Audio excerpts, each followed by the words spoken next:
সব সময় কি আইসক্রিমের সময় হতে পারে না?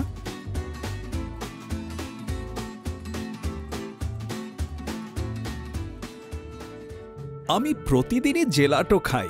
এটা একটা ট্রিট, কোনোভাবেই স্ট্রেস নয়। জেলাটো হলো জীবনের আনন্দগুলোর মধ্যে একটি। এটা আমাকে আনন্দ দেয়, এমনকি যখন বাইরে ঠান্ডা থাকে তখনও।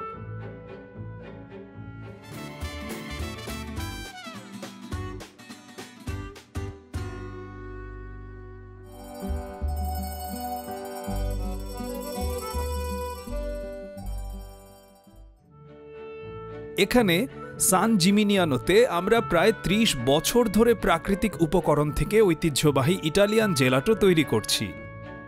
আমি সার্জিও ডন্ডলি, ইতালীয় জেলাটোর অ্যাম্বাসেডর। আমাকে এই আশ্চর্য দেশটির জীবন্ত জাতীয় সম্পদ নামও দেওয়া হয়েছে। জেলাটো তৈরিতে মাস্টার হতে হলে আপনার থাকতে হবে প্রচুর ধৈর্য, প্রচুর সময় এবং ভালো স্বাদ গ্রন্থি।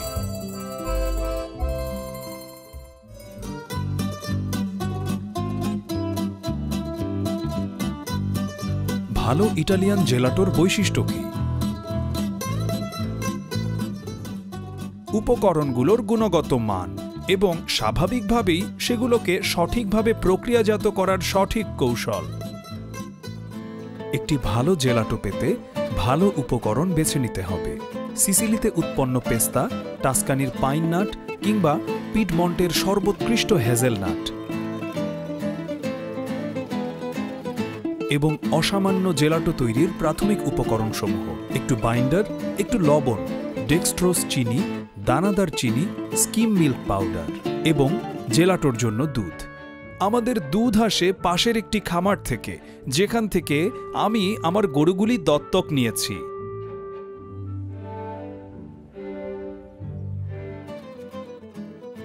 ভালো দুধের জন্য একটি ভালো খামার থাকা আবশ্যক, সেই সাথে লোকজন যারা গরুগুলোর ভালো পরিচর্যা করতে পারবে, তাতে গরুগুলোও খুশি থাকে।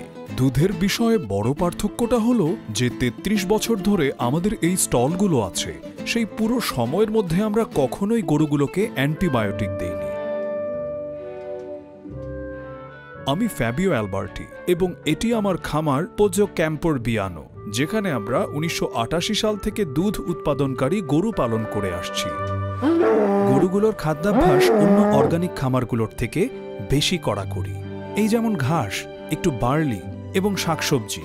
এবং আমরা যত বেশি সম্ভব প্রাণীগুলোকে চারণভূমির কাছে নিয়ে আসতে চেষ্টা করি এবং বাছুরগুলো শুধু তাদের মায়ের দুধই পান করে, গুঁড়ো দুধ নয়। মায়ের জন্য এটা জানা জরুরি যে তার শাবক ভালো আছে।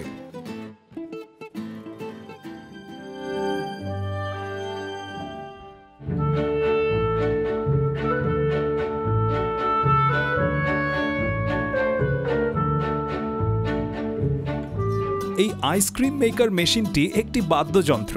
জেলাটো প্রস্তুত হলে আমার মতো একজন অভিজ্ঞ জেলাটিয়ের এর সুর শুনতে পায়। যন্ত্রটি একটি আন্দোলকের সাহায্যে সব উপকরণ মেশায়। একই সময়ে সিলিন্ডারটিকে -২৫ ডিগ্রি সেলসিয়াসে ঠান্ডা করা হয়, যতক্ষণ না মিশ্রণটি সঠিক ঘনত্ব অর্জন করে। আমার আইডিয়াগুলো আসে এক একটি আকস্মিক অনুধাবনের মতো, তবে মাঝে মাঝে আমি নতুন ধরনের জেলাটোর স্বপ্নও দেখেছি, সত্যি বলছি।